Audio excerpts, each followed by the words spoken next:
Hello my dear viewers, welcome to a new episode. That's the romantic version of it. You don't know how I am when I'm in love, I love remotely.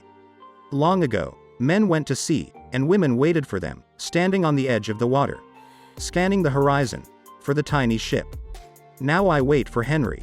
Were you in a relationship in Arsenal, ABO Mead? Each moment that I wait feels like a year, an eternity. Each moment is as slow and transparent as glass. Through each moment I can see infinite moments, lined up, waiting. Why has he gone where I cannot follow?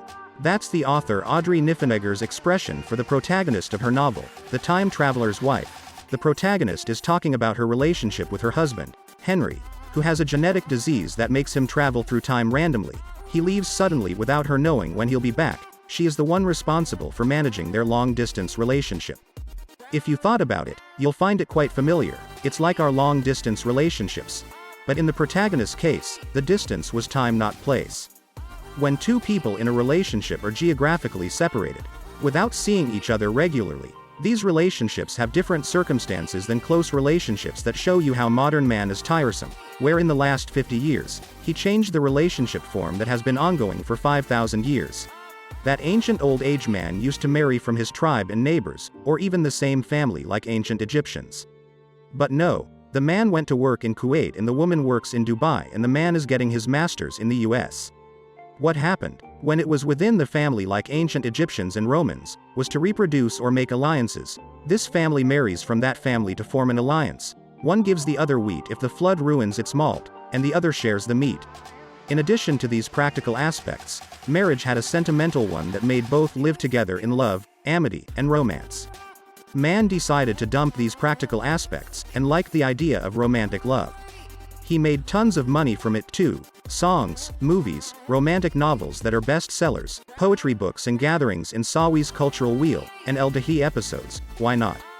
By time, this romantic love wasn't just a motive, or a step towards marriage, but rather a goal.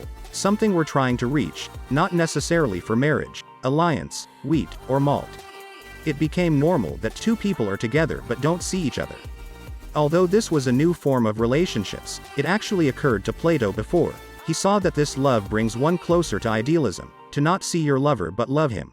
They even call it platonic love. You'll ask me, what's platonic love, ABO Mead?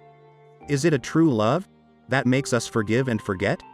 In that case, we need to ask Coldplay for reference. The definition of platonic love is it being a strong relationship between two people where there's no sexual attraction. Or it's there but suppressed. Okay, Plato, if that's what you say. Let me tell you, that distance in relationships is as old as transportation. But it differs in modern awareness. Back in the day, a man needed a woman and vice versa, where any woman was qualified to be a partner.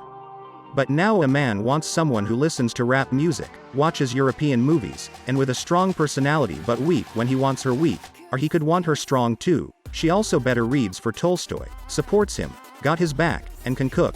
It's not just Tolstoy. Also romantic but not clingy, and romantic only with him and when he wants her to be romantic.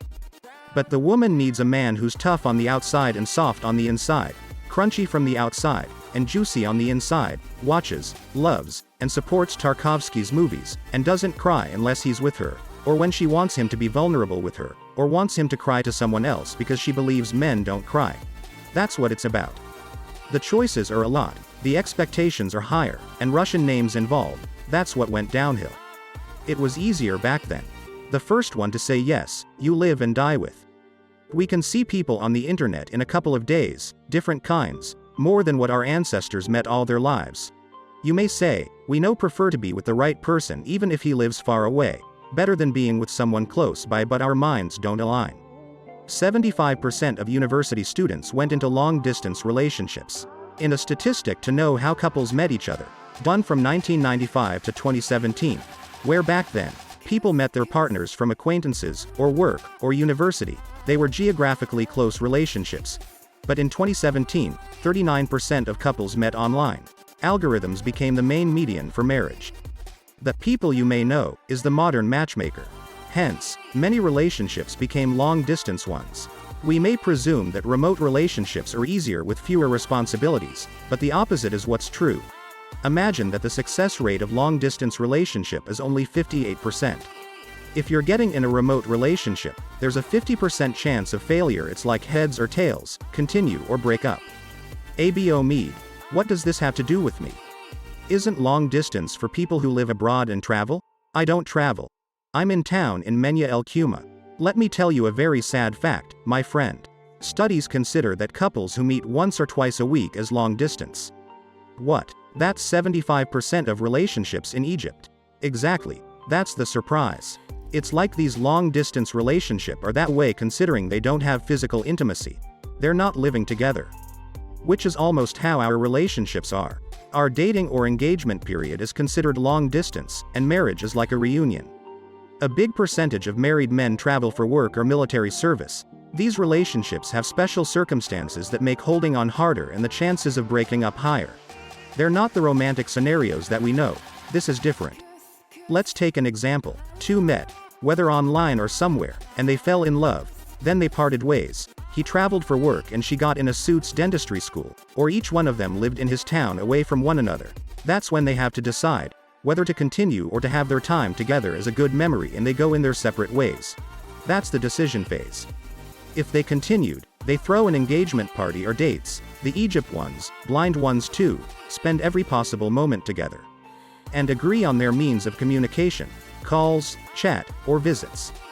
Then the one that's going away leaves, and the parting phase comes, where he travels abroad, or lives somewhere else, working out a place to live, or preparing travel papers. That's when the couple go in denial. What? Denial. I mean, yes, sure, he applied for a visa and got it. His plane is tomorrow, and he packed everything, and weighed the bags and is checking in, but I think we won't be apart. Statistically, in this phase they'll send each other average of 340 texts per week, and spend 8 hours on calls or video chats, and talk as if nothing changed. Technology makes us see each other and talk. Geographical distance doesn't matter as much as communication. Until a phase comes that I call it realization, when they want to see each other, they can't. And that there is a huge difference because phone isn't like reality, and that's when excitement kicks in. The relationship keeps getting torn and repaired, and each one tries to repair it to what it was, until people start to change. I'm in a different place, being exposed to different things, so I change to keep up. The other person is in another country, meets new people and also starts to change. By time, each one of them feels more independent from the other, and the relationship starts to tear apart. Statistics say that usually these relationships end after 4.5 months. Why? Because they face these issues for the first time and feelings that make them question whether they rushed, and if they suit each other or not. Imagine in the middle of these feelings, one of them does a normal thing, like uploading a photo on Instagram, or talk about work colleagues. Wait a second, busy, not free, got things to do. And now you're having fun without me too. A phase then kicks in known as jealousy, that activate a full-on feeling of insecurity, and the need to own the other partner. Jealousy is important in relationships, because it means that a partner cares about the other, and that losing him would cause damage. But a huge amount of jealousy, however logical because I don't see that person so it's natural to feel jealous, and that I'm insecure because that person can have his needs met by someone else. And with this huge jealousy, and situations escalating, and without good communication the relationship sadly falls apart. And of course being apart increases FOMO, a kind of fear of missing out, and it's being anxious about missing something because it's happening somewhere far. So you start to analyze every text your partner sends you, and every call that he doesn't answer. And escalate things that could have been resolved by seeing the other partner and deal with it in real life.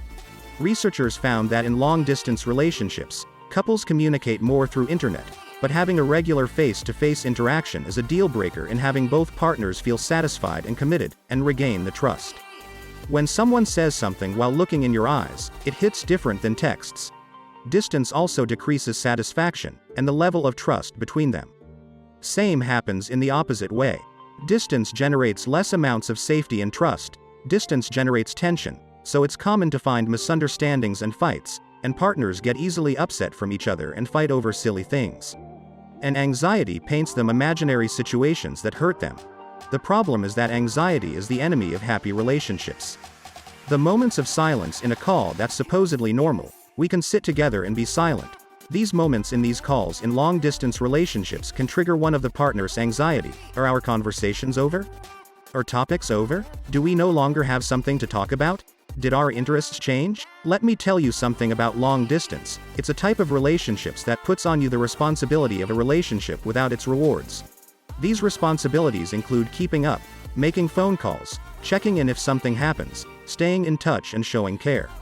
All that without intimacy, without seeing each other, without the joy of presence, without the company. What? Company. That's why our relationship may seem long distance, but since there's company, which is from my side, so it's long distance for me but short distance for you. You just get me with a click. How is there no company? ABO Meet. We chat, upload Instagram stories, send pictures, send voice notes, FaceTime, and we're present. And some studies say, ABO Meet, that if one wants to tell someone something, the probability of saying it in texts is higher than calls. Chat makes us control what we say, and think well before we say anything, filter our words and unsend the message if the person is offline. We can be perfect in the chat without showing the anxiety and our insecurities, more than reality. There are also emojis to express our emotions, and stickers to escape any topic we don't like. Well, look at you all smart and getting studies. Why don't you come here present instead of me?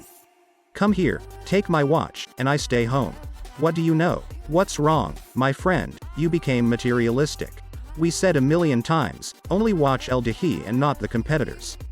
Let me tell you that what you said about chats is true, or partially true. But the problem of chats that there's always a difference between what we mean, what we actually deliver, and what the other person understands. One would say, fine ABO Meet, we'll call on Messenger. I read in a study that the first thing you forget about a person is his voice. Voice, ABO Meet, reflects the essence and tone of the personality, and holds many messages and meanings within.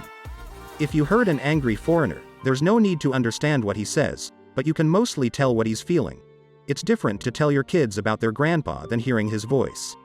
In an article in 2012, published in Evolution and Human Behavior mag, titled Instant Messages versus Speech, researchers found that hearing our loved ones' voices decreases levels of cortisol, which is a stress indicator. It also increases oxytocin, the hormone of connection, love, and happiness. Researchers found that auditory signals are the ones producing hormonal effects. It's not the content of speech. If you said I hate you, it's the same as I love you. Performance. ABO Meet. Performance. Oh just wow. You're doing just fine now. Come finish the episode instead of me. Take the watch and finish it. What do you say? And I go stay home and sleep on that bed. Let me ask you something. Am I a fence? Am I? Why do you insist on jumping over me? Let me tell you my theory. Do you know when you're talking to a family member on the phone while you're away, and they get you to hear your cat or dog or a baby, they don't recognize your voice, as if they don't hear you. And if it's video call, then it's as if they don't see you. That's because when we talk on the phone, calls or phones process our voices, and turn them from sound energy to electromagnetic energy, in a frequency of 300 to 3000 Hz. Our real voice has way less frequency. A girl's voice is 165 to 255 Hz, while a guy's is 85 to 155 Hz. So our voice frequency is less than the phone's frequency, and there's something called harmonic series, that compensates the missing frequency of the original sound. So this gives the impression on the other side of the call that they're hearing the original voice but they're not.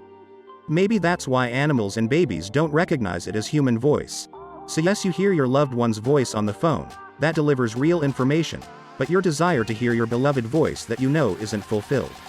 Let me tell you that long-distance relationships are new, and its chemistry isn't the same as the close one that aligns with humans' chemistry and biology. Dr.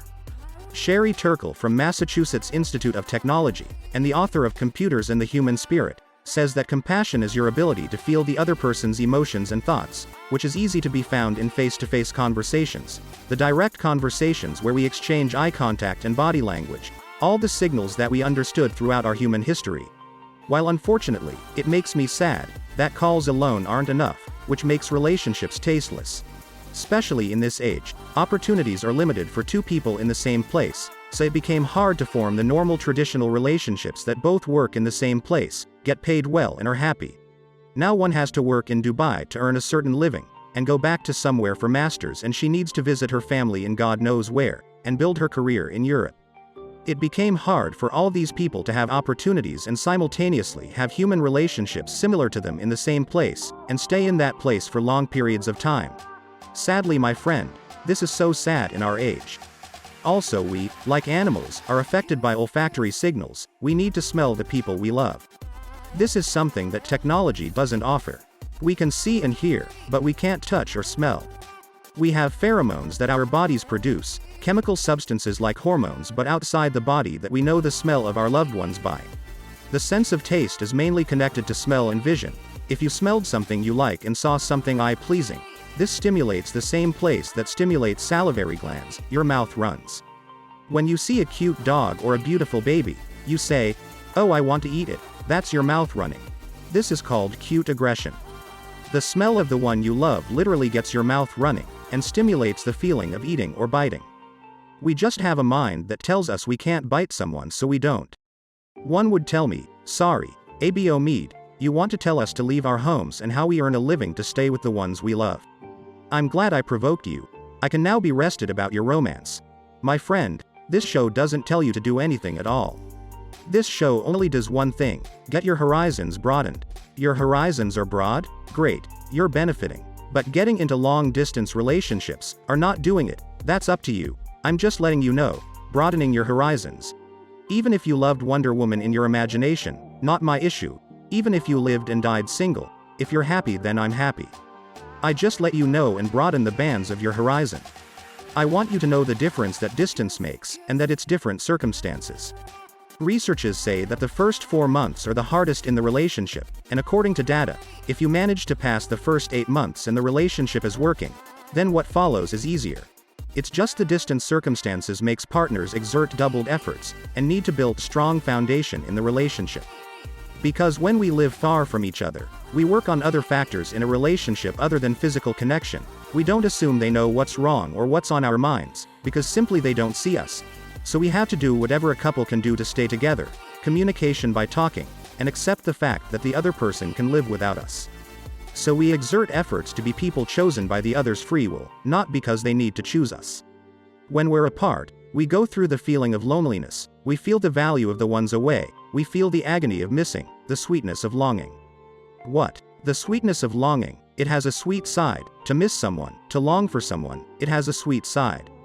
And we feel happy when after the missing and longing there's reunion, and having lots of stories to share. It's not as easy as having judgments. Distance is bad and closeness is good. There's no such thing. These judgments are on the dining table, like and don't like. But everything is relational. The world has circumstances that we try to adapt to it, and try to have as much advantages although we have tons of disadvantages. In a study done by researchers from Ohio University, they found that third of the people in LDR, then moved back together and made up the distance with reunion, ended up breaking up during the first 3 months of reunion. But, the pheromones, Abo Mead. It seems like the pheromones agonized by longing, love, and reunion, turned out to be a bad smell. Some people feel like remote relationships offer independence, innocence, and nobility, something platonic. And these things vanish when we're close again. The closeness erases all the imaginary ideals that we built in our heads about our partner while being away without real communication and acceptance. Because meeting someone in front of you, you find out how they can be sometimes unflattering and bad, and the pheromones you were waiting for were a bad smell. The disagreements after a reunion aren't just more recurrent, they're also harder to solve, which can go back to low communication during the time away. Sometimes the issue is in our relationship with ourselves. As long as the one we love is away, we live in fear and uncertainty. Will we stay together or not? But when we are together again, and are sure we're together, we think we misunderstood them. That's not the person I loved in my head. But the problem isn't them, it's our relationship with ourselves. The feelings of the partner could not be how we see ourselves. You see yourself nice in things that they see are bad, and you doubt yourself. That this person who loves me isn't seeing me for who I am and thinks I'm someone else. I see who I am. No, my friend, you're nice and your partner sees it, but sometimes one's idea of himself is a little harsh. Imposter syndrome. People around you don't have a bad taste, you're nice. Or you have nice qualities. But, my friend, it's hard to accept love if we aren't convinced that we deserve it. I want you to see this reunion as a sign that this person loves you. Because they found in you what they didn't find in others and what you might not see in yourself, or didn't get the chance to see it in you. But you, my friend, deserve love. One more important thing, an advice to conclude the episode with, that we need to trust more in the ones who love us. And at the end, I want to tell you that I love you, my friend. Abo Mead, you're playing me, you only love me for the subscribe. No, my friend, no. I love you because you watch the old episodes and the new ones, look at the sources and subscribe on YouTube too. See, reasons not just one. Let's have a reunion, my friend. Let me tell you the opinion of the friend, Muhammad Khamis, on the long-distance relationships, when he described it with his saying, "No matter how many qualities my phone has, I will never fall in love with a phone. When I talk with my love on the phone, I'm not talking to her, I'm talking to the phone. I'm in a relationship with the phone." I'd like to say that I have a clear stand on the long-distance relationships. I'm against it, and not because of all what we said, but because it consumes the bundle. And it feels like there are more important things to consume the bundle. You know.